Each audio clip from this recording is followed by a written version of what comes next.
السلام علیکم پیارے بچوں، آج ہم سورہ رحمان کی آیت نمبر 1 کریں گے۔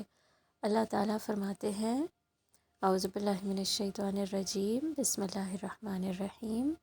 الرحمن، بہت زیادہ رحم فرمانے والا۔ اب یہاں پر دیکھیں کہ رحم کا مطلب کیا ہوتا ہے؟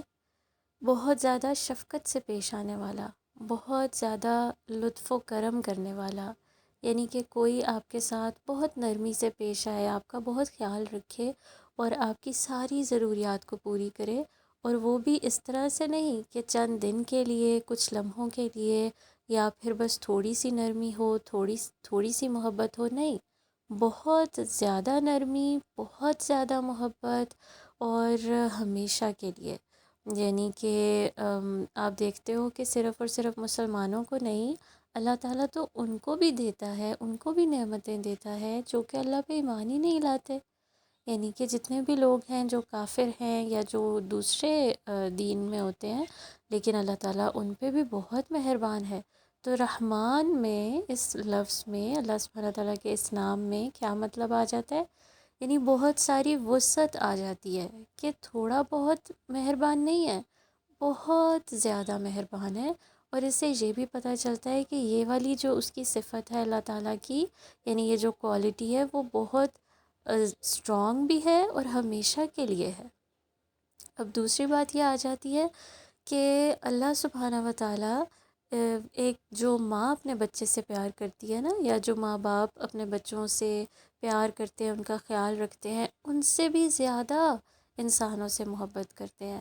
اب ایک ماں کو کتنی تکلیف ہوتی ہے کہ وہ اکثر اپنے بچے کو خود سے بھی زیادہ محبت دے گی، یعنی خود کچھ بھوک لگی ہے، کچھ کھانا ہے، کوئی ضرورت ہے، اس کو سائڈ پہ کر دے گی، پہلے اس کا بچہ کھا لے، پہلے اس کے بچے کو مل جائے، اس کو یہ فکر ہوتی ہے۔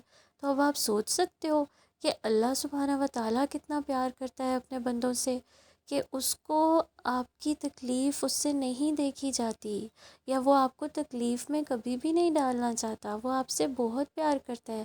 لیکن اللہ تعالیٰ کا جو بھی پلان ہوتا ہے، جو فیصلے ہوتے ہیں، اگر وہ بندوں کو تکلیف میں ڈالتا بھی ہے تو اس کے پیچھے کوئی بہت بڑی مصلحت ہوتی ہے۔ ہو سکتا ہے کہ وہ آپ کی آگے کی زندگی کو بہت حسین بنانا چاہتا ہو، تو اس وجہ سے آپ کو وہ جو تکلیف میں آپ صبر کر رہے ہیں، آپ کا امتحان ہو رہا ہے، اس کے بدلے آپ کو بہت بڑا اجر دینا چاہتا ہو، اور ہمیشہ کی خوشیاں دینا چاہتا ہو، جنت دینا چاہتا ہو۔ تو ہمیشہ اللہ پہ بھروسہ رکھنا ہے، اس کی رحمت سے مایوس نہیں ہونا ہے، کیونکہ اللہ نے خود فرمایا کہ میری رحمت میرے غضب پر حاوی ہے، یعنی میرا غضب اتنا نہیں ہے جتنی میری رحمت ہوگی، جتنی میری نرمی ہوگی۔ تو ہمیشہ اللہ تعالیٰ سے اچھی امید رکھیں، اور یہ ایک حدیث میں آتا ہے جو آپ سب کو ایک طرح کے یاد کر لینی چاہیے کہ اللہ تعالیٰ کی رحمت کے کتنے حصے ہیں؟ اللہ کی رحمت کے 100 حصے ہیں، جن میں سے جو 99 حصے ہیں، 99، وہ اللہ تعالیٰ قیامت کے دن یعنی آخرت میں ہمارے اوپر ظاہر کرے گا، یعنی ان کی وجہ سے جو رحم ہوگا ہمارے اوپر وہ آخرت میں ہوگا۔ اور جو دنیا میں اللہ تعالیٰ نے ایک حصہ ریویل کیا ہوا ہے، وہ صرف اس 100 کا ایک پارٹ ہے، یعنی 99 پارٹس آخرت میں ریویل ہوں گے، اور ایک پارٹ اللہ تعالیٰ نے دنیا میں ہمارے اوپر ریویل کر دیا ہے۔